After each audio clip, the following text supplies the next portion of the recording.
আছে ভবিষ্যতে? অন্তত একদিনে 10টার বেশি নাম্বার থেকে সরাসরি হত্যার হুমকি দেওয়া হয়েছে, ভিন্ন ভিন্ন 10টা নাম্বার থেকে।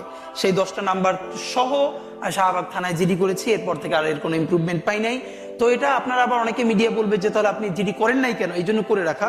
কিন্তু এই জিডি বা কোনো কিছু আমাদেরকে সুরক্ষা দেবে সেটা আমরা মনে করি না। এবং এই জন্য আমি বলেছি আজকে যদি আমাকে হত্যা করা হয়, যে কোনো মুহূর্তে করা হতে পারে। আমি আমার বন্ধুদেরকে ইনকিলাব কালচারাল সেন্টারে সেদিনকে আমরা সবাই বসে বলেছি যে আল্লাহ যদি আমাকে আগে নিয়ে যায় তারপর তোমাদের করণীয় কি। আমি আমার পরিবার এবং আমার ভাই বন্ধুদেরকে ডেকে বলেছি যে আল্লাহ আমাকে নিয়ে গেলে করণীয় কি হবে। বরং আমি আমার পরিবারকে বলেছি যে আমার সন্তানের এখন বয়স 7 মাস, আল্লাহ আমাকে নিয়ে গেলে ওকে যেন ওভাবে প্রস্তুত করা হয় যে এই দখলদারিত্বের বিরুদ্ধে লড়তে হবে। আল্লাহ ওকে যদি বড় করে ওর সন্তানও দখলদারিত্বের বিরুদ্ধে লড়বে, এই স্পিরিট যেন ওকে দেওয়া হয়, এটা আমি আমার পরিবারকে বলেছি। সে আছে। আর একটা মজার ব্যাপার হলো যে আমি যখন ইনসাফের লড়াই করি তখন তো সেখানে পরাজয়ের কিছু নেই।